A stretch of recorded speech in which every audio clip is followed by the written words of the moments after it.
Olá, você que nos acompanha, este é o Fono no Recreio. Meu nome é Vinícius Fontanella. Olá, eu sou a Cleo Matos. Olá, eu sou Daniele Bauer.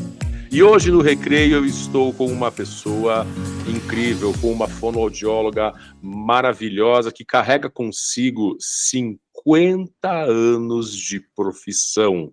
Uma fonoaudióloga que você, meu querido colega, lembra automaticamente quando eu digo manual é ela, Fernanda Papaterra. Seja bem-vinda! Muito obrigada, é um prazer muito grande estar aqui com vocês. Agradeço muito o convite para participar dessa entrevista. Se eu puder responder, eu estou às ordens. Olha, por mim, eu sentava no seu colo e queria aprender, absorver tudo que você traz para a gente, primeiro porque eu sou apaixonada por fluência. E eu quero me tornar especialista em fluência um dia, né? Porque nossa, eu acho muito bacana, né, fazer as pessoas superarem os desafios da gagueira ou dos outros problemas de fluência, e você trabalha com fluência. Atendo paciente afásico também, né? Então, só por aí a gente vê que nós temos bastante coisa em comum, e eu quero já começar perguntando assim, né? Como você comentou e depois a gente estava vendo, você está em vias de completar 50 anos de formada. E a profissão fonoaudiologia não está regulamentada há 50 anos. Você tem um gap aí, se eu não me engano, de 7 anos, 6, 7 anos entre a sua graduação e a regulamentação da profissão fonoaudiologia. Considerando esse contexto, como é que foi a sua decisão de cursar? Como você decidiu, nossa, vou fazer esse curso aí, e como é que foi até falar para sua família que você ia se jogar numa faculdade, né, que você é uma filha da PUC, né? Como é que você ia se jogar na PUC numa profissão que não tinha nem regulamentação no Brasil ainda? Conta pra gente, por favor. Eu não tinha outra opção. O dia que eu conheci a fonoaudiologia, eu falei, isso é para mim.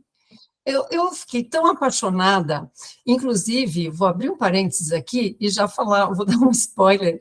Esse ano, se eu conseguir terminar, eu vou publicar o meu 26º livro, que vai se chamar Por uma Palavra, Confissões de uma Fonoaudióloga Apaixonada.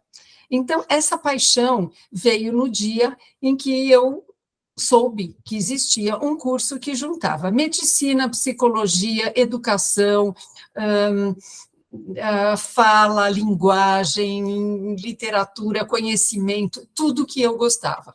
Porque eu gostava muito da área médica. Eu tenho um irmão neurologista, meu pai era médico, mas eu não queria ser médica. Eu queria atuar na reabilitação, mas eu também gostava muito de linguagem. Eu dava aulas particulares de português desde o meu tempo de colégio. Olha só! Eu sempre gostei da palavra e eu sempre gostei de escrever. E eu tenho livros escritos em cadernos desde os meus 13 anos de idade, que eu gostava de escrever, porque a minha mãe era escritora também. Então, quando eu via alguma coisa que ligava a área da saúde com a linguagem, e também eu gostava muito de dar aula, porque eu dava aula de inglês, eu dava aula de português, acompanhamento escolar. E quando eu vi uma coisa que juntava tudo, eu falei, isto é para mim. Eu nem liguei que a profissão não fosse regulamentada naquela época, porque eu tinha certeza que ia ser, eu tinha certeza.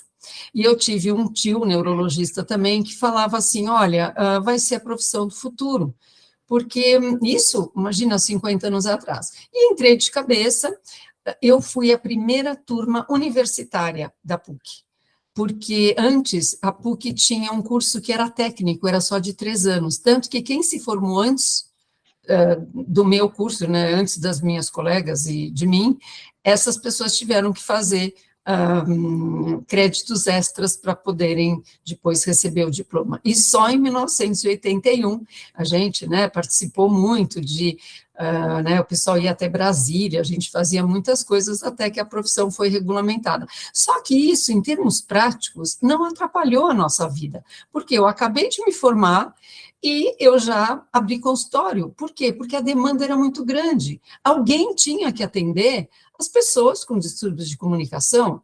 Então, mesmo assim, eu batalhei muito, nunca tive nada dado, assim, nunca alguém me montou um consultório, não, eu fui atrás, sabe? Eu fui atrás o tempo todo, falando com pediatras, falando com médicos, indo em escolas, eu fiz muita triagem em escolas, né, naquele tempo, então eu fazia gratuitamente essas triagens, eu entrava, né, numa escola, me apresentava e dizia, olha, sou fonoaudióloga, voltada dos Estados Unidos, porque eu também fui a primeira pessoa a fazer pós-graduação nos Estados Unidos, eu tive essa chance, assim que eu me formei, de ir para lá. E então eu dizia nas escolas, olha, eu sou fono, eu posso fazer uma triagem, e sempre, obviamente, sei lá, a gente, numa triagem, né, numa escola grande, digamos que de 5 a 10% das pessoas, ou elas tinham algum problema de motricidade oral, ou de problemas de leitura escrita, ou atraso de fala, ou troca articulatório, e aí eu me meti a campo e fui trabalhando, e já com consultório, porque só tinha gente, e um parênteses, só tinha gente em São Paulo, não tinha, quer dizer, então eu atendia pessoas que vinham de outros estados para fazer uma avaliação ou dar uma orientação, e assim foi, e assim desde o começo eu percebi que eu tinha nascido para essa profissão, né? Acho que a fonoaudiologia me chamou, falou assim, essa daqui, sabe? Porque eu gosto de falar, eu gosto de reabilitar, eu gosto de gente, enfim, e me sinto muito realizada. Queridos ouvintes que estão aqui, vocês têm noção do privilégio que nós temos aqui, porque a gente está falando com alguém que viveu toda essa transição, a construção da nossa profissão no Brasil, né? Porque você falou que foi a primeira turma universitária, porque antes era curso técnico, teve quem conseguiu provisionamento, e às vezes eu sinto, Fernanda, que esses nomes de quem ajudou a construir a profissão, eles precisam ser mais lembrados, né? Quem que é o patrono da fonoaudiologia? Quem que é os pioneiros? Eu lembro, porque eu sou um pesquisador, a minha paixão, eu entrei em fono por causa de voz. Eu amo voz. Glorinha Beltimille, Edmé Brandi, né? Mas a gente está falando aqui, por exemplo, a Fernanda Papaterra, ela se formou anos antes da doutora Mara Belal, que também é muito conhecida, né? Doutora Mara, a gente gostaria de ter você aqui também no nosso podcast, e se formou antes, então um privilégio, eu sinto assim, que a gente zerou a vida em ter você aqui, doutora Fernanda. Ó, Fernanda é demais da conta, né? Então, você aceitou o risco porque você teve um amor, e esse livro que você quer lançar, eu quero muito ler, porque a própria, eu falei da Glorinha Beltimille, ela tem um livro semelhante, assim, falando não sei como é que chama, o que é ser fonoaudióloga. Isso. Acho que eu tenho esse livro aqui na minha estante. Na minha também. O que é ser, que é um livro, assim, de uma confissão, assim, um livro que fala, assim, esse fluxo de consciência do que foi essa opção de carreira dela, e eu gostaria muito de escutar isso de você, por isso que, inclusive, nós trouxemos você aqui, porque você tem essa vivência, esse pioneirismo, né, de você arriscar, se jogar, ainda mais uma família que tem uma profissão tão tradicional, como você falou que você tem tio e pai médico, né, é difícil, ainda mais antigamente, que as pessoas aceitassem que o filho fosse fazer uma graduação em uma profissão que não fosse assim tão bem vista, como seria direito, engenharia e medicina, né, que parece que essas são as, né, eram as três, você desafiou. Era uma das três. Isso, e você mandou ver, e, cara, que incrível. E assim, eu tinha certeza que ia dar certo, sabe? É uma coisa, inclusive eu falo isso no livro, sabe? Eu tinha certeza que ia dar certo. E eu conto, porque eu escrevi, eu já tenho, assim, quase que boa parte do livro escrita, eu não sei, provavelmente vocês conhecem, né, Cleo e Vinícius, os livros do Oliver Sacks. Eu queria que o meu fosse, assim, meio romanceado, como os dele, que conta os casos insólitos, sabe? Aqueles casos... Eu tenho cada caso, que, assim, se eu não tivesse vivido, eu não acreditava. Então, eu conto esses casos, eu romanceio, e eu começo a contar desde o vestibular, que vocês não vão acreditar, adivinha onde nós fizemos o vestibular? Porque naquele tempo não tinha FUVEST, era um negócio que chamava CECEM e CECEA. E aí era todo mundo junto, era todo mundo de humanas, de exatas, de coisas de engenharia, de matemática. Então, Era assim, um vestibular unificado, assim, para não, todas? não. O pessoal de medicina fazia o CECEM e o pessoal de humanas fazia o CECEA, mas era todo mundo junto, gente que ia prestar filosofia, história, geografia, pedagogia, psicologia, fono, era todo mundo junto. Mas eu digo unificado para várias, porque você fez PUC, né? Eu Então, fiz PUC. e esse vestibular, você está dizendo Não, para entrar não, na mas PUC? não, chamava CECEA, tinha, Então, tinha PUC, tinha outras coisas também. você fazia um e depois você fazia o exame de admissão, digamos assim, e depois você ia para a USP, Para qual para faculdade qual escolhia? faculdade? Não, Ah. peraí, deixa eu me lembrar, até hoje eu tenho aquela listinha que saiu no jornal, em ordem da gente conseguir entrar, né, da ordem de... Nossa, eu guardei por um tempo a minha também. Chamava CECEA, mas eu não sei, acho que tinha PUC, tinha outras coisas, mas, por exemplo, não tinha a USP, não, a USP não saiu junto com a nossa Tá. lista, mas era todo mundo junto, era assim, um Uhum. batalhão de gente em ordem Mas alfabética. onde você fez vestibular? É isso que eu vou contar. Então, já assim, Fernanda, atrás de mim, Fernando, todo mundo, e eu sei que o rapaz, que eu nunca mais vi que estava atrás de mim, ele falou assim para mim, você tem cara de quem sabe, eu posso colar de você? E aí eu falei, você vai prestar para quê? Ele falou, para filosofia. Eu falei, bom, não é meu concorrente, filosofia? Pode. E depois eu vi na lista que ele passou, mas depois nunca mais soube dele. Enfim, sabe aonde que nós fizemos esse exame? Não é como agora, que cada um faz numa região, num colégio, etc. Fizemos todos nós, que não sei quantos mil nós éramos, no estádio de futebol do Morumbi. Meu Estádio de Deus! futebol, com o gramado ali, um jardineiro cortando a grama, as folhas de prova de vez em quando voavam, aquela brisa. No gramado! No, Não foi na arquibancada? Não, foi na arquibancada, mas a gente via o gramado e o jardineiro cortando o gramado, assim, algumas folhas voavam assim, e a gente ali na arquibancada, um lugar sim, um não, um sim, um não, e assim, aquele monte de gente, e fizemos 4 dias de vestibular, um calor assim, senegalesco, porque era um janeiro de 1971, e foi lá que... Então, eu começo no livro até contando, né, o vestibular, como é que foi, depois como é que foi quando a minha mãe leu no jornal que eu tinha entrado, né, ela falou, você entrou. Eu falei, bom, essa entrada nunca vai pressupor uma saída. Eu entrei e fiquei, e você vê, até hoje estou. Nossa, que incrível! Quantos desafios, hein, Fernanda, desde do vestibular e até hoje, o que você acha, o que você tem para nos contar, assim, dos maiores desafios que você já encontrou na carreira da fonoaudiologia? São 50 anos de história, então tem muitos casos que com certeza foram marcantes, né? Muitos, né? Eu tenho muitos casos marcantes e muitos desafios, e até hoje, né, porque eu continuo trabalhando, eu nunca pude imaginar que depois de 50 anos eu continuasse nesse ritmo que eu estou hoje, mas parece que vai piorando, depois que eu já criei filhos, já netos grandes e tal, mas eu tenho uns pequenos ainda. Eu achava, né, que eu ia diminuir, mas parece que não sei, a demanda é muito grande, e eu gosto, sabe? E eu sei que eu posso ajudar muita gente. Agora, desafios a gente tem todos os dias, porque eu procuro sempre fazer o meu melhor, né? Eu procuro sempre dar o meu entusiasmo, porque a reabilitação, gente, a reabilitação não pode ser uma coisa estanque, uma coisa sem graça. A reabilitação tem que ter tem que ter muito de vida. A gente tem que botar vida na nossa reabilitação.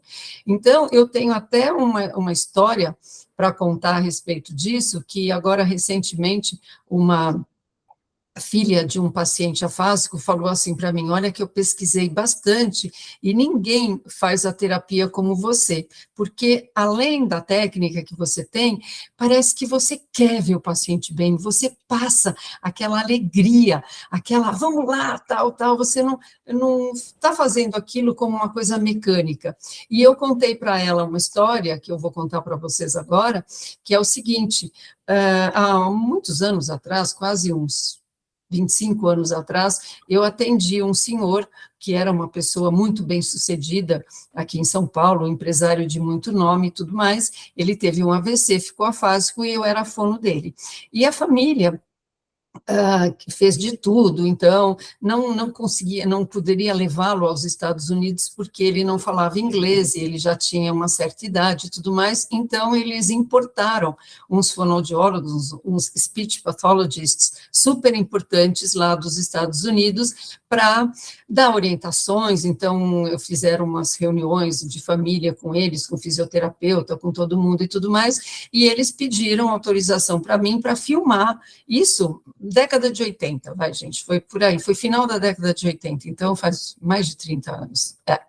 E para filmar a minha terapia, e depois fazer um relatório para a família. E os americanos, então, filmaram a minha terapia, e uma das coisas que eles mais colocaram no relatório deles foi o seguinte: como ela passa entusiasmo, e como ela incentiva aquele senhor a falar. Porque, olha, eu não vou falar mal de americanos, porque meus netos são americanos, mas eu já observei, logicamente, que você falou da Mara Belal, Mara Belal é uma amicíssima minha, adoro ela, ela fala assim, a gente não pode falar mal de colega, então eu não vou falar mal de colega, mas, enfim, óbvio que existem muitas exceções, mas quando eu estudei lá, isso, né, quase 50 anos atrás, né, vai fazer 50 anos logo, porque foi logo depois que eu me formei, eu observava muitas terapias, e tinha muita gente que fazia tudo muito mecanicamente, né? O paciente acertava uma coisa, good for you, good for you, good for you, good for you, mas assim, vamos lá, tal, nossa, tal. É diferente, sabe, o brasileiro tem um jogo de cintura, uma flexibilidade. Aí eu contei isso para essa filha desse paciente a semana passada, porque ela falou que o entusiasmo conta muito, e conta, eu sei que conta. Mas eu não faço isso porque, óbvio, que eu quero ver o paciente o melhor possível, né, reabilitá-lo na medida do possível. Então, Cléo, respondendo a sua pergunta, os desafios são diários, né? Cada caso, um caso, cada um, a gente dá tudo para que ele possa reabilitar a sua comunicação. Conta um caso engraçado para a gente, se você lembrar, um caso assim que é engraçado, que nossos ouvintes iam gostar de ouvir. Olha, eu tenho tantos, mas eu acho que engraçado. Eu tenho uns insólitos, assim, uns que não dá para acreditar, mas um engraçado, vou contar assim. Aliás, eu estou tomando água porque eu já falei tanto hoje que vocês não imaginam. Eu acho que o mais engraçado, quer dizer, não é engraçado porque a pessoa estava em sofrimento, mas ainda bem que ela conseguiu superar isso. Foi há muito tempo atrás. Eu era bem mocinha e um neurologista tinha me mandado uma paciente e ele falou assim, olha, eu vou te mandar uma senhora, naquele tempo a gente achava que gente de 50 e poucos anos era senhora, hoje eu não acho mais, né? Hoje eu acho uma jovem. Mas, naquele tempo, se eu tinha 20 e poucos, uma pessoa de 50 e tantos já era considerada uma senhora. Ele falou assim, olha, eu vou te mandar, era um neurologista, que ele era bem secarrão, assim, ele falava assim, Fernanda, então eu estou te mandando uma paciente, assim, ela é uma repetidora, ela está repetindo coisas, e eu não sei por que ela está repetindo, porque todos os exames dela são normais, ela não tem nada, mas ela está repetindo as emissões. Então, você vê para mim, você avalia, não sei o quê, muito obrigado, tal, bateu o telefone. Eu pensei, repetidora, eu falei, bom, alguém que está gaguejando, né, ou está repetindo, ou está com, né, alguma coisa assim, e vamos ver o que é. Bom, a hora que chega a senhora na sala, com os seus 2 filhos já adultos, por um momento eu achei que fosse uma brincadeira ou uma pegadinha, porque, mas depois eu pensei, bom, por que vão fazer uma pegadinha para mim? Pagaram a consulta, marcaram a consulta, o neurologista mandou, mas assim, por um momento eu nunca tinha visto, e depois disso eu nunca mais vi um caso igual ao dela. O que que acontecia? Todas as emissões dela, ela falava 3 vezes. Não era gagueira, não era repetição, não era taquifemia, não era um problema motor. Ela falava normalmente, só que ela falava 3 vezes. Por exemplo, eu perguntava para ela uma coisa qualquer, digamos assim, onde a senhora mora? Eu mudo todos os dados, evidentemente, quer dizer, nem sei faz tanto tempo, mas enfim, ela dizia assim, eu moro na Lapa, eu moro na Lapa, eu moro na Lapa. Quantos netos a senhora tem? Eu tenho 2, eu tenho 2, eu tenho 2. Com essa entonação. E eu falei, mas por que a senhora está falando? E os filhos com o olho arregalado, olha, a mamãe está falando assim, faz um mês que ela está falando assim, a gente foi no doutor fulano e ele mandou a gente aqui. E aí, eu falei, mas por que a senhora está falando desse jeito? E uma compreensão ótima, tal. Ela falou assim, eu não sei, eu não sei, eu não sei. Me ajude, por favor, me ajude, por favor, me ajude, por favor. Será que eu vou ficar assim? Será que eu vou ficar assim? Será que eu vou ficar assim? Tudo que ela falava eram 3 vezes. Será que eu estou ficando maluco? Será que eu estou ficando maluco? Será que eu estou ficando maluco? Assim, naquele tempo, ninguém falava muito de Alzheimer, sabe? Mas ela estava ótima, a compreensão dela era ótima. A única coisa é que ela repetia 3 vezes a mesma coisa. Bom, aí eu pensei assim, o que é que eu vou fazer? Eu não aprendi isso na faculdade, isso não estava nos livros, né? Nunca vi uma coisa dessa. Aí eu pensei assim, dos meus botões, eu preciso pensar rápido, né?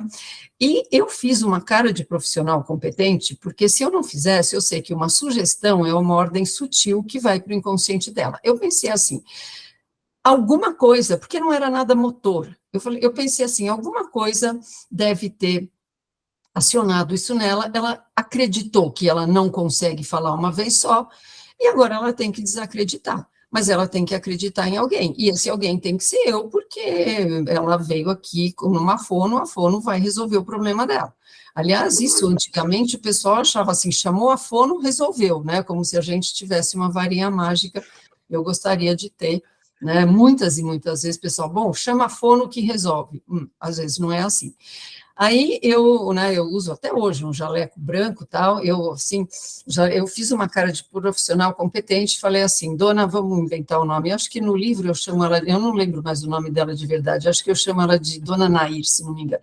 Dona Nair, pois não, eu já sei o que a senhora tem, nós vamos começar o tratamento agora, tá? Pedi para os filhos saírem, e aí eu falei assim, bom, eu vou descondicionar isso que ela condicionou, porque não existe alguma coisa. Aí, deixa eu ver se... tá aqui, peraí. Até hoje, eu uso um contador manual, que é uma catraquinha. Uma catraquinha é uma catraca pequenininha, porque o meu avô tinha um, que depois, que meu avô faleceu, eu tinha 9 anos, mas depois ficou para o meu pai, e aí o meu pai me deu, e eu falei, isso aqui é muito bom para contar qualquer coisa, contar as palavras que as crianças falam, contar as palavras gaguejadas, contar não sei o quê, todo mundo adora essa catraquinha aqui. Aí eu peguei, dei a catraquinha para ela, né, deixa eu zerar depois, zerei, e falei, olha, nós vamos fazer o seguinte, eu vou perguntar alguma coisa para a senhora vai responder, e assim que a senhora falar a primeira emissão, a senhora clica aqui, tá bom? Assim que a senhora perceber, a senhora clica e para, tá? Tá. Aí eu ia perguntando para ela, sei lá, qualquer coisa, que cidade a senhora nasceu? Aí ela dizia, né, nasci, sei lá, em Salvador. Muito bom, a senhora está indo muito bem, tal, tal. Bom, enfim, para encurtar a história, eu fui fazendo, ela foi ganhando confiança, falei, como assim? Se não fosse, como se fosse normal, muito bem, estamos indo muito bem, taraná. Quando eu vi que ela conseguia, eu falei, agora vamos fazer sem clicar, sabe? Eu desassociei isso aqui, eu falei, olha, a senhora para, falou uma senhora para. Estou conseguindo. Tá vendo? A senhora está conseguindo, falou uma vez só. Aí perguntava outra coisa. Quando os filhos entraram na sala, ela estava falando uma vez só. Aí eu ainda pedi para retornar, porque eu falei, vai que volta. Não voltou. Aí eles voltaram no neurologista. Em uma sessão. Em uma sessão. Eles voltaram para o neurologista, ele me ligou assim. Fernanda, o que você fez?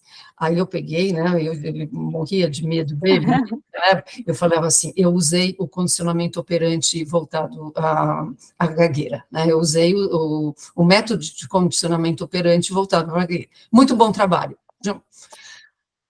Ela nunca mais teve nada, porque depois eu ainda perguntei, a dona Nair voltou, não sei o que, ela nunca mais teve nada, então eu descondicionei ela. Óbvio que eu nunca mais vi um caso desse, para poder ver se dava certo ou não. Mas eu já tive alguns casos também bem curiosos e que deu super certo numa sessão só, principalmente de gagueira. Posso contar só esse? Pode. Claro. A gente está aqui para te ouvir, a gente te ama. Por favor, conte tudo, não economize nada. E eu já tentei com outras pessoas e não deu certo, só deu certo com esse. Era assim, um menino, devia ter na época uns 9 anos, mais ou menos, e veio pela primeira vez, assim, estava gaguejando muito, segundo a mãe, e aí ele veio para avaliação, aí conversei, vi que ele tinha uma gagueira severa mesmo, mas já tinha dito que pior de tudo era a leitura. E ele estava bem alfabetizado, ele lia bem mentalmente, mas que ler em voz alta era uma coisa impossível. Aí peguei um livrinho, e falei, dá uma lida aqui só para ver como é que você está. Aí ele empacou na primeira palavra, ele ficava assim. Não sai, tia, não sai. Ah, não, tudo bem, a gente só estava, eu só quero ver como é que é, não sei o que. Nada, não saía nada. Aí eu peguei e falei, ó, vamos fazer uma coisa. E o não sai, saiu, né? Ele falou, não sai, tia, mas eu não consigo ler, porque ele ficava olhando a palavra, ele falava, eu sei o que é, mas eu não consigo ler. Aí eu peguei e falei para ele assim, olha, vamos fazer uma coisa. Você vai olhar para essa palavra, é só uma porcaria de uma palavra, uma mísera de uma, eu não sei se eu usei mísera, acho que não. Uma droga de uma palavra, e você, é você. Você, assim, imagina uma capa de um super-herói, sinta o poder que você tem dentro de você, e você vai ficar olhando para a palavra o tempo que for, até você sentir que você é muito mais do que a palavra, e que você vai vencer a palavra. Pode dar o seu tempo, tal, Bom, aí ele ficou, vai, mais poder, mais poder. De repente, a palavra saiu, e saiu a frase, e ele começou a virar a página do livrinho, era um livro pequeno, ele leu tudinho, na hora que ele acabou, ele falou assim, eu nunca na vida tinha falado assim, desse jeito, sem gaguejar nada. Eu falei, tá vendo? Você foi superior à palavra, e você ganhou da palavra, tal. E aí ele pegou, olhou bem para mim e falou assim, tia, pode ficar sossegada que eu nunca mais vou gaguejar na vida. E ele nunca mais gaguejou. Caramba! Nunca mais ele gaguejou. E eu ainda segui, até recentemente, eu falei com a mãe por causa de uma outra coisa, hoje ele já é um adolescente, isso faz o quê? Uns 6, 7 anos que aconteceu, ele já é um adolescente, falei com ela por um outro motivo, e ele disse que nunca mais ele gaguejou. Nunca mais. Ele falou, a mãe falou assim, você curou o meu filho? Eu falei, não, ele que se curou, não fui eu que curei ele. Ele nunca mais, porque ainda pedi para ele vir mais uma vez, tal, ele não, falou, não, nunca mais ele gaguejou. Eu já vi outros casos parecidos, mas essa técnica aí do super-herói já tentei com outras crianças e não deu certo. Então, com esse deu. Olha só, cara. Isso aí tem uma lição muito importante para a gente, que especialmente para você que é acadêmico, que está começando, como é importante você ter uma percepção de valor e passar autoridade. Se você não passar autoridade, o cara não olhar para você e entender que você é a ponte para chegar na solução do problema dele, ele não vai confiar, não vai fazer o exercício que você der, não vai fazer, entendeu? Então ele tem que olhar para você e enxergar a resolução do problema. Eu lembro que teve uma vez que eu fiz um atendimento, isso era em áudio, né, e era um cliente muito problemático, e a gente levantou a hipótese de que talvez ele fosse um cara machista. Então ele ia ver as fonoaudiólogas e fazia pouco do serviço delas. Né? Então ele chegou um dia e mandaram ele para minha sala para fazer uma regulagem de ASE. Tá? Sempre estava ruim, um aparelho de última geração, tá caro, chique. E ele falou, por que esse aparelho é isso? Eu fiquei olhando pro cara. Aí quando ele terminou, eu falei bem assim, hoje eu vou resolver o seu problema. Quando o senhor levantar dessa cadeira, esses problemas que o senhor falou não existirão mais. Por favor, vamos começar a ajustar. Ele nunca mais retornou, cara. Uau! Ele nunca mais retornou, eu peguei e fiz um ajuste, assim, talvez uma mudança de regra prescritiva, alguma coisa assim, eu fiz um ajuste, aquele que você faz no silêncio, aquele lá que faz ele contar de 20 para cima, eu esqueci até o nome desse ajuste, que você faz ele contar 20, 21, 22, 23, 24, com a sala toda em silêncio, para que ele reconheça a voz do cara, esqueci o nome desse, My Voice, o nome desse treinamento My Voice. Fiz isso aí, ele nunca mais voltou. Que era uma coisa que todo mundo já tinha feito. Mas eu entendo que tem a ver com isso aí, de você passar uma confiança. O cara tem que olhar para você e enxergar a solução do problema dele. Senão você vai falar, tem que fazer isso, isso, isso, ele não vai fazer, ele não vai confiar, e aí isso vai interferir no seu resultado e vai interferir na sua carreira. E não, sem dúvida, isso que você falou está corretíssimo, mas essa autoridade, né? No caso da dona Nair, por exemplo, se eu de repente falasse para ela assim, olha, não sei, eu vou tentar, olha, eu nunca vi nenhum caso parecido, mas ou então eu fizesse uma cara de perdida, mas é uma coisa que vem na gente, né? Que a gente, né, assume não é arrogância, você sabe que não é arrogância, mas como se fosse assim acho que não tem outra palavra, é autoridade mesmo. Eu sei o que eu estou fazendo. Fiabilidade, talvez, assim. Passar uma confiança para o paciente, né? Isso é muito importante. Eu também tive um outro caso, que eu mesmo fiquei besta, assim, em uma sessão, uma menina jovem também, 20 e pouquinhos anos, que ela tinha problema em alguns onset complexos, assim, em encontros consonantais que tinham um set complexo, e ela emigrou, ela foi para outro país, e ela estava tendo dificuldade de aprender a língua estrangeira, porque ela não conseguia falar aqueles encontros complexos. Eu peguei, escutei, assim, ela descreveu o problema, falei, então vamos começar a tratar. E comecei, pedi para ela segmentar, né, colocar uma vogal segmentando eles, não sei o que lá. E em uma sessão resolveu. Ela falou, cara, eu passei 20 e tantos anos com esse problema. E você em 40, 45 minutos resolveu o meu problema. Falei, cara... E eu ainda tinha feito assim, isso aqui nós vamos precisar de 4 sessões. A 4ª sessão nunca aconteceu, eu fiz ela retornar, fiquei procurando outras coisas, mas não tem, já resolveu o problema dela.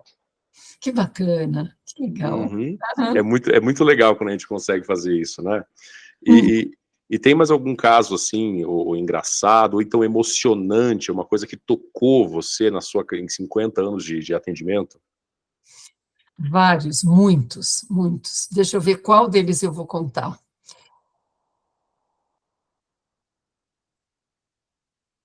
Olha, eu estou em dúvida, porque são tantos que tocaram tanto. Se você quiser contar todos, a gente escuta. Isso é tão gratificante, né? Você voltar assim na sua trajetória e perceber quantas pessoas você pôde ajudar, pôde reabilitar, né? E me conte também, Fernanda, até que você vai pensando aí um caso emocionante que você queira nos contar, onde que surgiu essa história de escrever os livros para poder ajudar as outras pessoas a conhecer um pouco mais e a divulgar o seu conhecimento para as outras pessoas? Então, Cléo, isso me remete à minha formação, digamos, né, há 50 anos atrás. O que acontecia? Não tinha um livro escrito em português sobre fonoaudiologia, não tinha livro de exercício, não tinha livro didático, livro de graduação, nada. A gente pegava umas apostilas no mimeógrafo, traduzidas, muito mal traduzidas, assim, meio, sabe, sem revisão, sem pontuação. Acho que vocês nem sabem, se são jovens, o que é mimeógrafo. Eu sei. Eu cheirava o álcool do mimeógrafo. Isso, assim, aquela tinta roxa com cheiro de álcool e tal, e a gente ficava datilografando aquilo, sabe? Como eu era uma das poucas que sabia inglês, então, às vezes sobrava, às vezes tinha umas em espanhol, que eu não gosto de espanhol, então, assim, não tinha um livro, nada, a gente tinha que se virar. Albo articulatório para fazer avaliação de articulação, né, de problemas articulatórios, a gente recortava figuras em revistas e fazia um álbum, assim, com o plástico e tal. Aí, eu fiz muita coisa, né, nessa trajetória toda. Até que um dia eu falei assim, por que não publicá-los? Porque já que eu fiz tanta coisa e tinha tanta ideia de exercício, eu sou uma pessoa criativa. Eu sou uma pessoa que também, os meus pais eram muito criativos, porque minha mãe era escritora e meu pai, apesar de ser ele era médico farmacologista, ele gostava muito de literatura, ele inventava histórias também. Então, desde pequenos, eu e os meus irmãos, a gente participava de coisas assim, quem que consegue falar as letras com frases com as iniciais do colégio, ou com as iniciais da gente, vamos inventar frases, vamos inventar histórias. Então, a gente sempre inventou muita coisa. E eu fazia isso com os meus pacientes, né? Até em 1976, eu fiz um teste de desafio lógico, que está no meu primeiro manual, que se chama Quem é o Dono da Zebra, e depois eu vi uns parecidos na internet, dizendo que eram testes de Einstein, e fui eu que... Olha o Einstein aí, galera. E aí o pessoal põe, né, modifica os dados, né, mas assim, então eu gostava muito, imagina, em 76 eu era super mocinha, mas eu já fazia essas coisas. Aí eu resolvi publicar, e aí, em 1999, eu lancei o primeiro manual Papa-Terra, que era o vermelho. E eu achei que eu só ia fazer aquele, né? Então, eu fiz no mesmo manual exercícios mais fáceis, médios e mais difíceis, para que o terapeuta, eu escolhesse, né, o que fazer com os seus pacientes, e até sugeria que o terapeuta até, aproveitando aquelas ideias, fizessem novos exercícios, etc. E fez muito sucesso, o pessoal gostou, e aí foi o azul, e depois foi o amarelo, e depois foi no zero. Aí acabaram as cores.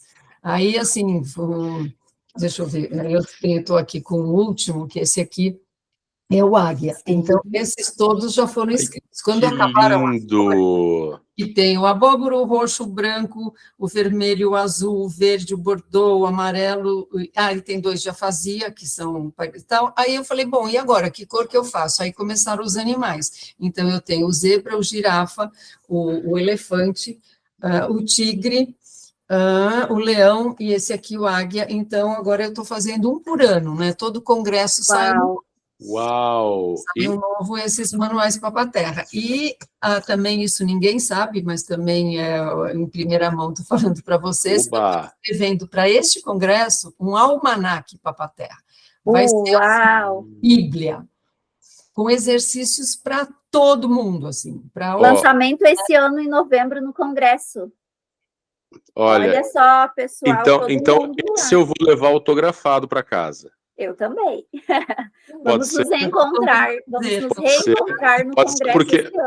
Porque é claro que eu já comprei o meu ingresso para o congresso, passagem, hotel, porque eu já estou, tipo assim, eu não posso dizer que já estou com a roupa de ir, porque faltam muitos dias ainda, mas eu estou já na expectativa, né, porque é sempre, é tão gostoso, né, por exemplo, pessoal que está nos escutando, nós tivemos a grata surpresa de encontrar a doutora Fernanda passeando, assim, pela Expo do Congresso, olha lá quem está ali, a gente foi correndo encontrá-la, né, e aí tivemos, mas olha, esses específicos já fazia, eu não conheço ainda, eu vou querer conhecer. São dois. Não sei se dá para ver aqui, esse aqui é o volume 1, esse aqui é o volume 2. Então, são específicos para afasia, e nesse almanaque vai ter uma parte para afasia e vai ter partes para todo mundo. Nossa, que incrível. Raciocínio lógico, memória, criatividade, vai ser assim. Eu já falei com o Ariovaldo da Booktoy, porque a Booktoy que edita meus livros, eu perguntei para ele assim, até quando eu preciso te entregar tudo para diagramação, revisão, etc., para sair no congresso? Ele falou para mim, até final de junho. Você me entregando até final de junho... Como? Está apertado o prazo. Mas é assim, o problema é que eu não tenho muito tempo, né, porque eu trabalho todos os dias, mas assim, nas horas vagas e nas não tão vagas, eu adoro fazer, eu gosto muito. Mas olha que incrível. E eu falei com o Ariovaldo também, porque eu tô com uma ideia de escrever minha primeira obra, né, aí eu mandei uma prévia para o Ariovaldo também, que é, quem sabe? Lançamento do Vini também, né? Meu Deus do céu, quem sabe? Tô com uma ideia. Não, deixa a ideia germinar, nossa, vai regando. Sim. E você falou uma coisa interessante, que você já deu aula de inglês, que você já deu aula de português, e eu sou formado em letras também, sou formado em letras português, inglês e espanhol. Tá? E eu trabalho com português, língua portuguesa para estrangeiros, que eu acho uma delícia trabalhar. É uma delícia. Nossa, é muito bom. Eu trabalho com várias questões, eu acho que essas carreiras, elas conversam tanto, tá? Tanto por exemplo, quem fez letras, a gente é um linguista, né? Torna-se um linguista. E dentro dos estudos de linguística, eu acabei me aprofundando mais na área de transcrição fonética, né? Que é um conhecimento que é valioso para o fonoaudiólogo, e o fonoaudiólogo vai fazer inventário fonético, por exemplo. Hoje utiliza-se o alfabeto fonético internacional. Já se utilizou o SAMPA, mas hoje mais usa-se o IPA, o alfabeto fonético internacional, né? E eu tô com um curso, galera, tô com um curso aberto de transcrição fonética. É um curso, o valor é módico, são R$67, tá? Aula ao vivo, com acesso à gravação, com certificado, em que eu vou entregar esse conhecimento que eu adquiri lá na Faculdade de Letras, focado no que vocês precisam para fazer transcrição fonética. Então, se vocês tiverem interesse, vai ser a aula agora, dia 25 de abril, a aula ao vivo. Vocês terão 3 meses para ver, para tirar dúvida em grupo de WhatsApp, tá? Então, é a 3ª turma desse curso, e os feedbacks de quem já fez também são muito bons, o pessoal ficou muito satisfeito. Eu quero deixar aí, fazer o jabá. Nós estamos falando aí, né, do trabalho, né, então eu estou começando com esse trabalho, e se tudo der certo, se o Ariovaldo gostar da minha ideia também, eu desejo que eles publiquem o meu primeiro livro aí, que eu não vou dar muitos detalhes ainda a respeito do que vai ser. Tá? Parabéns, gostei muito da ideia. Não, vou torcer e também vou querer um autógrafo. Ai, meu Deus do céu. É o lançamento lá no Congresso. Vamos juntos. Vamos juntos para esse lançamento. Tenho que sentar. Nossa, agora eu preciso sentar e terminar esse negócio. Eu estou fazendo o almanaque mais esse de memórias, né, ao mesmo tempo. Então, você vai lançar os 2. Se eu conseguir... Bom, o almanaque, com certeza. O almanaque é mais fácil de fazer, porque já, não sei, as ideias pulam na minha cabeça. Você já faz, já flui, né, para você.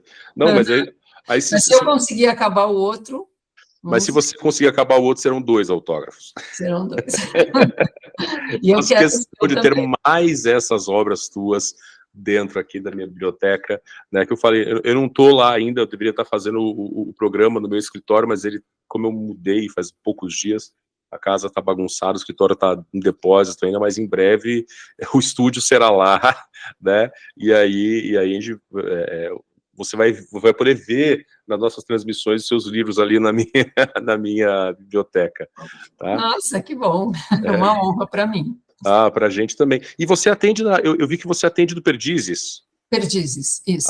Cara, essa é uma região que eu acho muito, muito bacana aí de São Paulo, aquela região da Avenida Francisco Matarazzo, perto ali do Minhocão, porque eu tenho parentes em São Paulo, e eu cresci em São Paulo, e eu frequentava muito essa região, né? Depois a minha tia, ela montou empresa na Lapa, na Vila Romana ali, e até hoje ela tem uma ótica ali, né, nossa, cara, essa é uma região que eu acho muito bacana, com o Parque da Água Branca, a Barra Funda. Nossa, eu cresci circulando naquela região, e eu acho muito bacana. Então, quando eu estava pesquisando para ver que você atende do Perdizes, né, que bacana, cara, é uma região muito bacana. Pertinho da PUC, mas isso é uma coisa muito recente, porque eu atendi muitos anos no Itaim Bibi. Porque eu morava lá. E como há 4 anos eu me mudei para o Pacaembu, eu não estava aguentando mais o trânsito todo dia, ir e voltar, e né, não podia voltar para o almoço, eu gosto de almoçar em casa. Então, faz pouco tempo que eu me mudei para as Perdizes, e agora eu estou bem pertinho da ONG, porque a ONG ela está numa travessa da Francisco Matarazzo, ali bem à frente, na frente do Sonda, numa rua que eu não sei se você conhece a Tanabi, onde era o Conselho de Fonoaudiologia antes, ali... O quê? Perto do Sesc Pompeia, ali? Não, perto da... A Tanabi é uma para baixo da Turiaçu, Ah, A sim. Turiaçu, Tanabi, durante muitos anos o Conselho Uhum. ficou era uma casinha ali. Oh, E, e essa rua que nós estamos na ONG, que aliás é uma história que, se vocês permitirem, eu vou contar, conta, por Com favor. certeza. ali bem pertinho. Então, Cléo, você me perguntou do caso, eu pensei assim, nos 10. Assim, tem 2 que são muito emocionantes, mas eu vou optar por contar um para fazer o gancho para a ONG. Tá? Que foi o caso do Nicolas Waba. Eu posso falar o nome dele, porque eu tenho várias gravações com ele, e ele abre o que aconteceu com ele. O Nicolas era um rapaz de 16 anos, em 1988, quando teve um acidente gravíssimo de carro, um traumatismo crânioencefálico, mas de grandes proporções, né, hemisfério esquerdo. A primeira vez que eu vi o Nicolas no meu consultório, o pai de um lado, a mãe do outro, ele sem falar uma palavra, havia quebrado um braço, o outro com dificuldade de movimento, e ele não conseguia falar nada. E ele começou a fazer fono comigo. Só que ele era uma pessoa especial, ele era uma pessoa que, assim, ele tinha que ficar bom, ele não queria saber, ele ia ficar bom. E ele gostava muito de artes, ele gostava muito de teatro. E nunca, eu sempre gostei de teatro, mas nunca fiz curso de teatro, nunca atuei nada, nem no tempo de colégio e tal, mas ele gostava. Então, quando ele começou a adquirir a linguagem, eu costumo dizer que ele é um ex-afásico, porque ele era muito afásico, ele levou 6 meses para conseguir falar um A voluntariamente, e assoprar uma vela, etc. Aí foi indo, eu atendia ele todos os dias, segunda, terça, quarta, quinta, sexta, segunda, terça, quarta, quinta e sexta, durante 3 anos e meio, e ele, assim, enquanto não saísse perfeito, ele não desistia, aquela vontade de reabilitar a todo preço, a todo custo. E ele gostava de teatro. Então, o que aconteceu? Quando ele já tinha uma linguagem, mas ainda muito incipiente, ele, de repente, me trouxe um livro, assim, de Samuel Beckett, Esperando Godot. Eu falei, o que é isso? Ele falou, eu quero fazer uma cena aqui com você. Eu falei, tá bom. Aí eu peguei um diálogo, assim, bem simples, para que ele pudesse falar, 1 ou 2 palavras no diálogo, e a gente ia fazendo, ia repetindo, ia fazendo. E ele sempre foi muito, porque ele fazia teatro no colégio, mesmo com 16 anos, ele fazia teatro. E ele, então, ele ia falando as coisas com outras entonações, aí a gente fazia com sotaque de português, com sotaque de alemão, de trás para frente, a gente fazia de tudo quanto era jeito, e treinávamos, e ele, assim, sempre muito engraçado, ele fazia mímica, ele me imitava, sabe, ele imitava as outras pessoas lá do consultório, e ele, assim, o jeitão, ele sempre teve, assim, muito jeito de teatro físico, né, depois ele foi fazer cursos de clown, né, de palhaço, e hoje, enfim. Bom, aí ele recebeu alta depois de um tempo, mas, assim, sempre ficou aquela coisa do teatro, sabe? De como o teatro elicia uma linguagem, porque, às vezes, o afásico, ele não consegue falar uma palavra com várias entonações. Por exemplo, ele vai falar caneta, ele fala caneta, caneta, caneta, caneta, caneta, sabe? Ele não consegue variar, botar raiva, tristeza, alegria. E o teatro ajuda essa soltura, né? Bom, aí, para encurtar a história, passou bastante tempo, mas eu nunca perdi o contato com o Nicolas. Assim, cada vitória da vida dele, ele ia me contar. Então, quando ele tirou carta, ele foi totalmente reabilitado, né? Em parte motora também, muita físio e tal. Ele treinava bastante, ele jogava basquete. Eu tenho, assim, vários vídeos com ele, né? A gente conta toda a história. Bom, então eu nunca perdi o contato com ele. Aí, em 2001, eu assisti no Canadá, num congresso de fono, até da IALP, lá no Canadá, um teatro de afásicos, Le Théâtre Aphasique. Aí, quando eu vi aquilo, meu Deus, eu falei, não, eu preciso levar. Já lembrou do Nicolas? Eu lembrei do Nicolas. Eu falei, eu preciso levar essa ideia para o Brasil. Imagina eu fazer um teatro com pessoas com afasia. Que máximo. Aí eu peguei e liguei para o Nicolas e contei a história, mostrei as fotos que eu tinha tirado, contei a história toda, e eu falei, vamos. Aí ele falou, vamos. E nessa reunião que a gente teve, eu chamei também um amigo meu, fonoaudiólogo, ator, que também fazia teatro, assim, da escola Waldorf e tudo mais, e aí nós 3 resolvemos fazer no primeiro dia chamou Afasia em Cena, depois a gente mudou para Ser em Cena, e começou assim, no meu consultório, com um pingo de gente, e eu, né, toda sexta-feira de manhã, e a gente era gratuito, eu falei, não, tem que ser gratuito porque tem que ser, é assim que eu quero.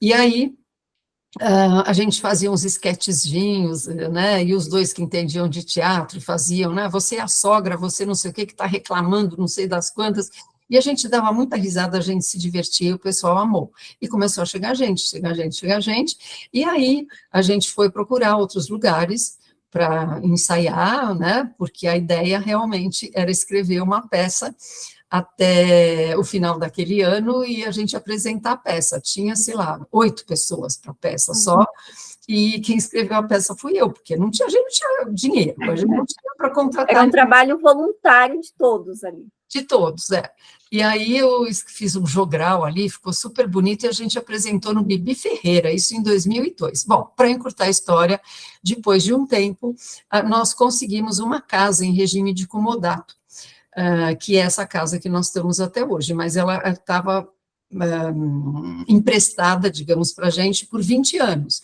E uma casa ótima, porque tem rampas e tudo mais, que é lá nesse lugar, ali é o quê? É Água Branca. Aquilo é Água Branca. Está a uns 2 quarteirões da Água Branca.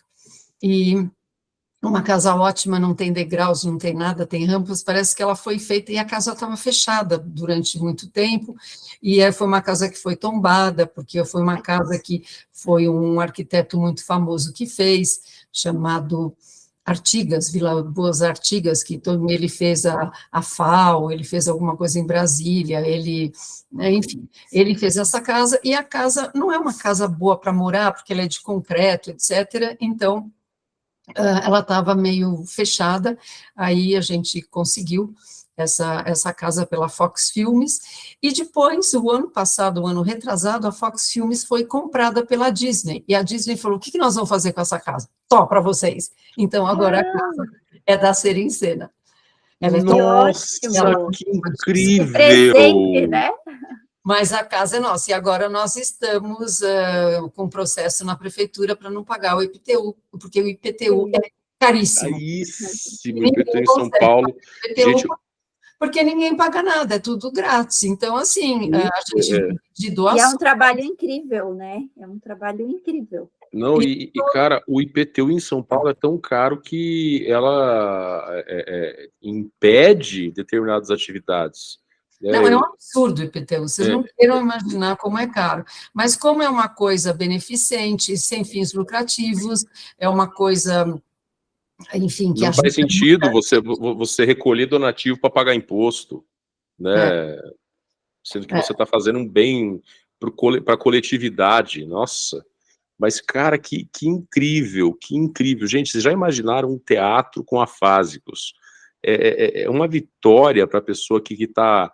Né, às vezes, como é o caso desse seu paciente, a pessoa quer falar e não consegue, né, cara, e você vê um caso que ficou famoso mais ou menos recentemente, foi o Bruce Willis, que ele teve o caso, realmente a doença, a afasia adquirida, degenerativa, né, e que é uma afasia, gente, que é diferente da afasia mais comum. A afasia mais comum, ela é um sintoma mais do que ela é a doença em si, ela é provocada por outra coisa, né, normalmente por pessoas que tiveram AVC, por pessoas que tiveram episódios neurológicos, né, diferente dessa adquirida degenerativa.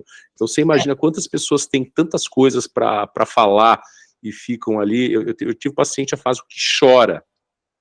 Ele quer falar e eu estou ali provocando, ele pega e fala, cara, eu quero tanto pôr isso para fora. A palavra está ali dentro da cabeça, a pessoa sabe o que quer dizer, o que quer falar, e ela não consegue. Então, assim, só esclarecendo isso, toda afasia é adquirida, né? Normalmente a pessoa tinha uma linguagem adquirida, e a afasia normal, que a gente falava até pouquíssimo tempo atrás, era secundária a um AVC, a um traumatismo, a uma encefalite. Então, a pessoa tinha linguagem e, de repente, imediatamente ela perdia, quer dizer, ela perdia, digamos assim, do dia para a noite com AVC, com traumatismo, etc. Agora, a do Bruce Willis, ela é afasia progressiva primária, e como você falou, Vinícius, ela é degenerativa, e ela, infelizmente, ela progride, né? Ela não tem cura, e é muito triste a afasia progressiva primária. Agora, a outra, que é mais comum, felizmente é mais comum, quando ela é secundária a uma outra lesão, ela só melhora, como se fosse assim, a pessoa teve uma explosão, agora vamos só construir, né? Mas ela não, agora a degenerativa, ela vai piorando. Eu confundi os termos, eu fui falar progressiva primária, eu falei adquirida degenerativa. Eu confundi os nomes, mas era isso que eu queria falar mesmo, progressiva primária. Não, Obrigado. Entendi, é progressiva primária. Isso, exatamente. Exatamente, é a única que você falou vai piorando e não tem volta, não tem cura. Né? É complicadíssimo. Ainda bem que ela é mais rara do que a outra. A outra é bem mais comum. E olha, eu vou dizer uma coisa: o pessoal ama o teatro. Eles adoram o teatro. Porque é assim, é um lugar onde não tem cara de consultório, não tem cara de hospital, não tem cara de clínica, não tem cara... É um lugar onde as pessoas, elas fazem amizades, elas podem conversar com pessoas que tiveram o mesmo problema que elas se ajudam, se incentivam muito, né? Então, por exemplo, entra alguém que quase não fala nada, de repente começa a falar, todo mundo aplaude, todo mundo, vamos lá, não sei o que tal. Então, é muito gostoso. É um trabalho incrível, parabéns, Fernanda. E nos conte, como que a gente faz para ir assistir esse teatro? Conte para os nossos ouvintes, que de repente temos alguns de São Paulo, já querem ir lá conhecer como que funciona esse trabalho. Olha, já tem data. O espetáculo chama-se Antes da Estreia. Nós temos uma diretora de teatro, que é a Elisa Bandi, e ela está ensaiando, né, todos os alunos, a gente chama de alunos, né, não de pacientes, de alunos, e a apresentação vai ser aqui em São Paulo, no Teatro Sérgio Cardoso, no dia 11 de julho. Olha aí, pessoal, já vamos deixar marcado já, 11 de julho, no Teatro Sérgio Cardoso. Sérgio Cardoso, isso aí. Uau, gente, que incrível, que trabalho inspirador, cara. Eu tô aqui, olha, embasbacado, assim, positivamente embasbacado, com tanta dedicação, com tanto amor, né, pela fonoaudiologia, com tanta coisa. Como eu falei, essas coisas têm que ser apresentadas, porque a fonoaudiologia é uma profissão de muito amor, né, e você está indo para publicar o 26º livro, que é uma coisa, que é uma generosidade fonoaudiológica, porque você ajuda tantos terapeutas, né. E falando em generosidade, a Fernanda também tem canal no YouTube, não tem, Fernanda? Exatamente. Eu não entendi. O que você falou? Que você também tem o canal no YouTube, não tem? Que você tenho um canal. Para a gente conhecer também um pouquinho do seu canal. Conte como que ele funciona. Olha, eu comecei por brincadeira, né, para ver o que acontecia, já vai fazer quase 2 anos que eu estou com o canal, eu tenho 75 vídeos só, e eu tenho várias playlists, né, então uma só sobre gagueira, uma só sobre afasia. Nós fizemos, há uns anos atrás, lá na Ser em Cena, com várias pessoas voluntárias, até artistas, né, e atrizes e atores voluntários, nós fizemos um material chamado Fono em Casa. Então, pessoas que não podem fazer fono particular e tal, além do atendimento em grupo que a gente tem lá, então, eu coloquei isso no YouTube também. Então, são figuras, e aí a pessoa fala o nome, e depois aparece escrito, e depois a pessoa repete, depois tem frases, tem diálogos, etc. Tem 5 sessões de fono em casa. Mas, então, o meu, né, só o meu canal, eu tenho a playlist de gagueira, a de afasia, eu tenho uma sobre logoterapia, porque eu sou formada em logoterapia nos Estados Unidos também, que é a corrente austríaca de psicologia, que aí, por isso que eu gosto muito da conexão psicofísica, né? Até um dos casos que eu pensei em contar era da conexão psicofísica. Depois eu tenho uma sobre filhos, porque eu percebo que Infelizmente, os pais de hoje em dia, muitos pais não dão limites, a história do celular, né, da dependência digital, né, do vício, né, em eletrônicos, eu falo sobre chupeta e mamadeira, sobre limites, crianças que dormem na cama dos pais. Então, cada, por exemplo, coisa que acontece. Então, esse, por exemplo, do criança que dorme na cama dos pais, foi um paciente que eu atendi, que o paciente, menino de 9 anos, dormia na cama do pai e da mãe, porque tinha medo do escuro. Então, aí eu tenho ideia de fazer os vídeos, então eu vou tendo as ideias, e eu tenho essas playlists de filhos, qualidade de vida, que mais que eu tenho? Deixa eu ver, um de logoterapia, um que eu falo dos manuais Papaterra, e eu vou falando. Sei lá. Nossa, que maravilha, cara. Você já imaginou o que é você ter oportunidade de você colocar aí na telinha da sua casa para receber todo esse conhecimento de uma fonoaudióloga com tanta experiência, com tanta coisa para contar? Eu falei, é generosidade fonoaudiológica, né? Eu falei, é mais uma prova de amor, né, de se doar tanto para as pessoas que ela atende, mas quanto para outros terapeutas que estão buscando essa experiência que ela tem para trazer para a gente, porque é muita coisa, né?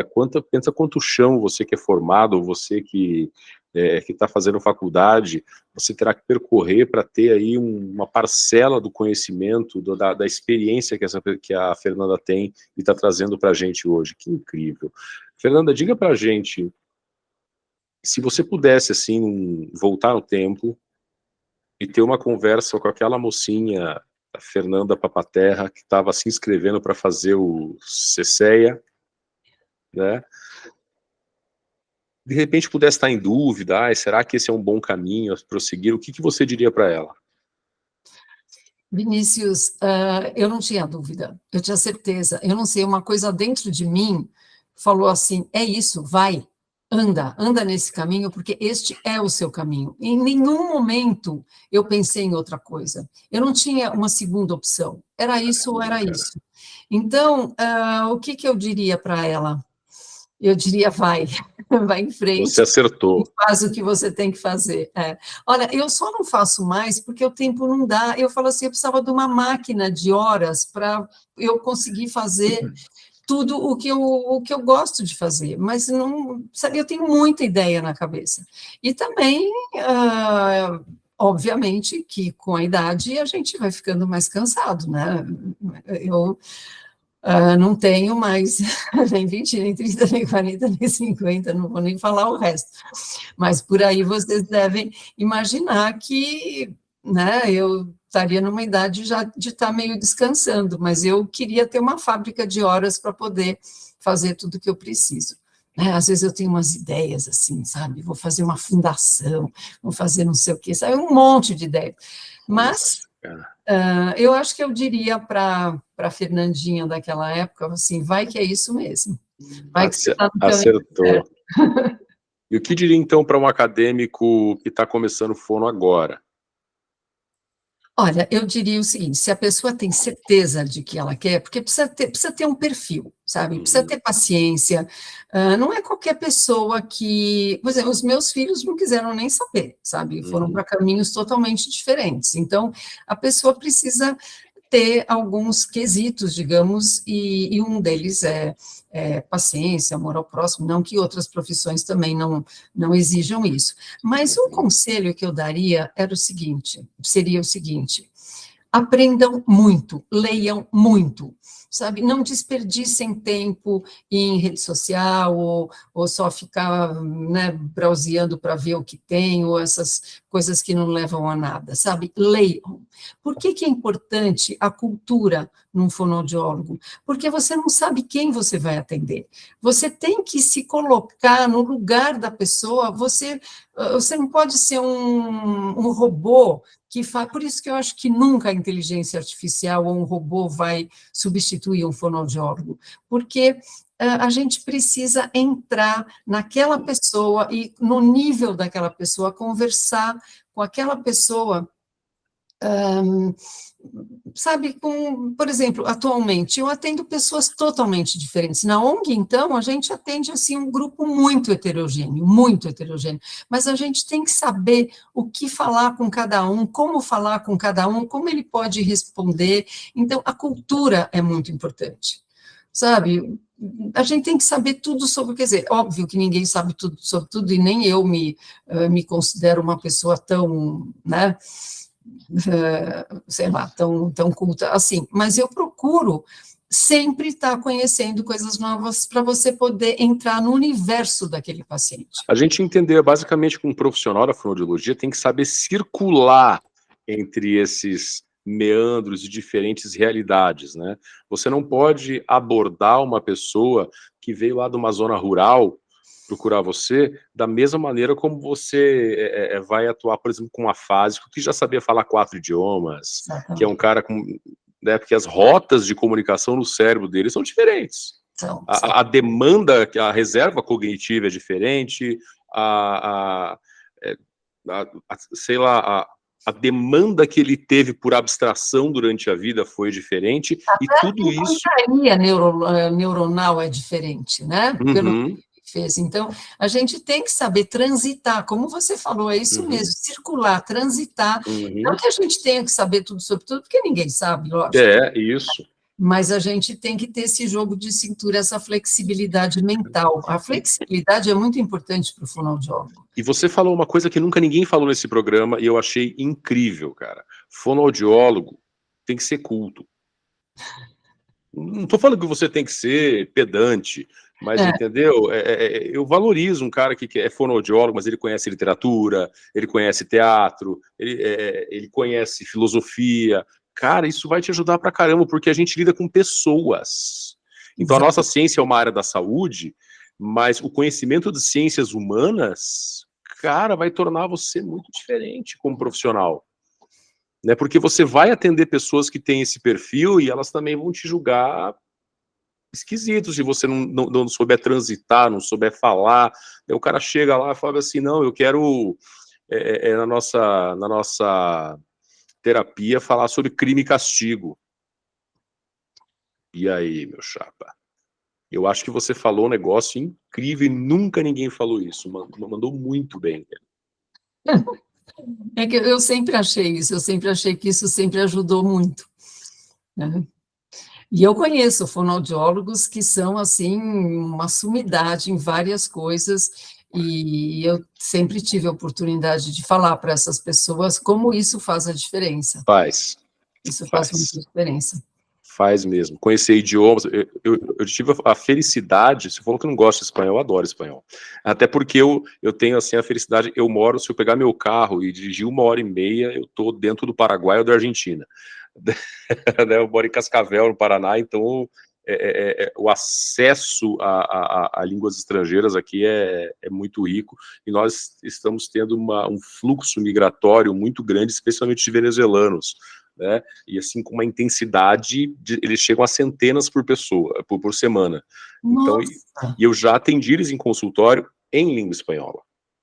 Uau, parabéns! Porque isso é um diferencial competitivo. Né? Quem vai poder atendê-los assim? Quem vai poder atendê-los? Isso é um diferencial competitivo. Então, voltando ao que você falou, cara, invista na sua cultura geral. Tá? Saiba fonoaudiologia, a Paula Moura falou sobre isso, mas também saiba de contabilidade, saiba de networking, e você entrou, mas saiba de literatura, saiba de cinema, saiba de idiomas estrangeiros, porque saiba de língua portuguesa, pelo amor de Deus, né? Porque isso é uma coisa muito importante. É verdade, é verdade. E eu sempre digo que eu não posso perder o meu aspecto jovial, porque às vezes eu falo para as pessoas, eu sei que eu sou bem mais velha, mas eu sou jovem há mais tempo. Porque senão o pessoal fala assim, não, um jovem falou assim, eu vou fazer fono com uma velha, sabe, com uma senhora. Eu falei, olha, então assim, mesmo, né, eu tendo a idade que eu tenho, eu preciso ser jovem. Eu preciso ser jovem e falar a linguagem jovem. Eu tenho muito paciente adolescente, ou muita gente assim, com 20 e poucos anos, assim, e eles falam assim, pô, gente, você tem a idade da minha avó, mas eu sei que eu tenho um diferencial diferente da avó sei lá, de uma avó que era como, né, eu via as minhas avós no meu tempo, que eram pessoas mais antiquadas e tal, então eu tenho que estar sempre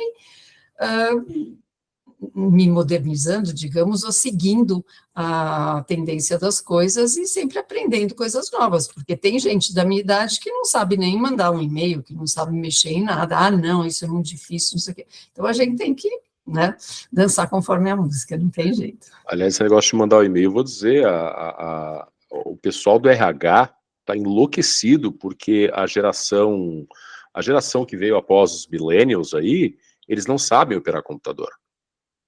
É celular.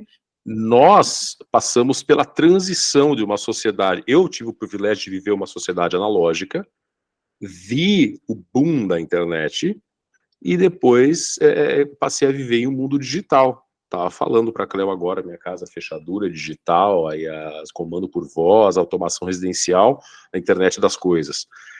Mas e quem já nasceu nessa realidade, o computador é uma coisa tão acessória para eles, porque é tudo no celular, é mais rápido, não sei o que lá. Aí o cara não consegue, agora manda e-mail, o cara olha no teclado, mas como é que faz arroba aqui?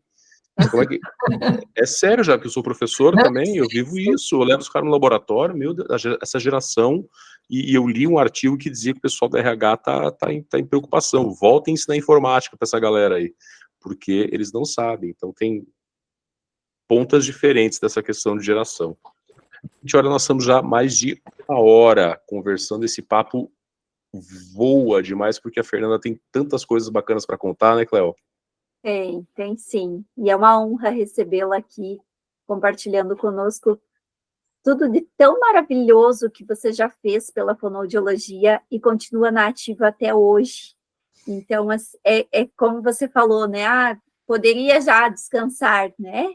Já fez a sua parte, mas não, tá aí e tá mostrando para todos nós. Mandando ver. Exato, o quanto é maravilhoso essa profissão que a gente escolheu, o quanto é gratificante todo o trabalho que a gente faz, e sem dúvida, eu, quanto fonoaudióloga, o Vini, temos muito a agradecer, porque a Fernanda, lá do começo, que escolheu a fonoaudiologia, que tinha certeza que seria a profissão do futuro, e está sendo, e cada vez mais a gente está vendo que é uma profissão tão importante, né? A gente só tem a agradecer a tudo o que você fez e ainda faz por nós. Obrigada, eu ainda acho que faço pouco, eu falo, meu Deus do céu, eu ainda queria fazer mais, mas às vezes não dá o tempo, né, o meu maior inimigo é o tempo, eu gostaria às vezes eu olhando para trás, eu penso assim, mas será que eu não poderia ter feito mais? Porque eu gosto muito, eu faço com amor. Fernanda, olha, olhando para você assim, parece que o tempo é muito seu amigo, viu? Você tá incrível, cara. Parece que o tempo não passa para você. É a luz. Não, a gente já te viu pessoalmente. Você tá de uma forma incrível. A fonoaudiologia aí está te ajudando muito. Tá? Você está acumulando a juventude dos seus alunos e pacientes. Tá? Então eu também gostaria de agradecer você tanto por ter concedido essa hora aí do seu dia, que é tão atarefado, né, entre projetos de escrita e atendimentos de consultório. Entre tudo isso, você parou para conversar com a gente, que é mais um traço seu, dessa sua generosidade de compartilhar com a gente toda essa sua linda trajetória. Tá? Também quero agradecer por todo esse empenho aí de tantas décadas em compartilhar as suas pastas de atividade, que hoje viraram manuais aí, que todo mundo que é da fonoaudiologia fala manual, pensa em papa terra, né? Então, e sendo assim, eu acho que uma boa forma de a gente encerrar esse nosso bate-papo com esse muito obrigado. Você é realmente uma inspiração para tantos fonoaudiólogos, tá? Você é uma pessoa incrível. O que você faz para pessoas que estão no momento aí de querendo falar, e quantas pessoas que chegam na desesperança de será que eu vou falar de novo, você colocar eles em cima de um palco e fazer eles participar de uma peça, é uma coisa que é muito, não é só notável, é incrível. tá? Então, muito obrigado, de verdade. Você quer deixar uma mensagem final para os nossos ouvintes? Então, enquanto você falava, eu pensei numa coisa que eu não disse. Ainda Diga, não diga, é diga. certa, porque eu não recebi a resposta ainda da Sociedade Brasileira de Fonoaudiologia, mas a ideia, como este ano vai ser em São Paulo, nada melhor do que a gente fazer uma apresentação, é a única chance, uma apresentação da Ser em Cena no Congresso. Eles ainda não me confirmaram, mas aí todo mundo vai poder assistir. E talvez Nossa. até levar essa ideia, né, para outros rincões. Outros aí. lugares do Brasil, né? Brasil. Outros fonoaudiólogos façam o mesmo trabalho. Que incrível. Nossa. Tomara que dê certo, estamos na torcida. Ou, de repente, pode até surgir um espetáculo nesses dias do Congresso, que seja após o Congresso. Também é uma ideia legal. Uhum, olha só. Então, gostaria muito de poder prestigiá-lo. Uhum. eu acho que vai acontecer, hein? Eu acho que vai eu acontecer. gostaria muito, porque é uma chance. Quando é em outros lugares, é muito difícil você levar. Logística, né? Custos. Né? Mas vai ser aí, cara, ali pertinho da Paulista, ali vai ser todo mundo vai conseguir. Nossa, é muito fácil fazer. Eles me perguntaram o que eu preciso, eu disse que eu preciso de um palco, de iluminação, de microfone, e eles ficaram de me dar a resposta. Então, eu estou aguardando, mas tudo que vai ter no Congresso. Teremos uma apresentação, isso é muito bom. Mas, olha, eu queria agradecer também essa oportunidade de falar com vocês, que foi um prazer, Vinícius e Cléo, Dani também, né, de coração, eu sei, de pensamento, eu sei que ela está aqui, e, nossa, gratidão mesmo por vocês, por eu poder expor, e se isso for ajudar alguém, eu fico muito feliz. Tá, então receba o nosso abraço aí, e em novembro renovaremos o abraço que demos o ano passado. E, pessoal, hoje no Recreio estivemos, né, 1 hora e pouco, que passaram como se fossem poucos minutos, desafiando o tempo, como faz todo dia a doutora Fernanda Papaterra, com a Fernanda Papaterra, e eu peço a você que dê uma olhada nos nossos episódios, temos fonoaudiólogos de todas as áreas, tá? Para falar coisas bacanas, para histórias, desafios. Então, esse programa está sendo, assim, um arcabouço histórico da fonoaudiologia, muito interessante para que vocês conheçam todas as áreas e todas as possibilidades de trabalho. Eu vejo você no próximo episódio. Um abraço!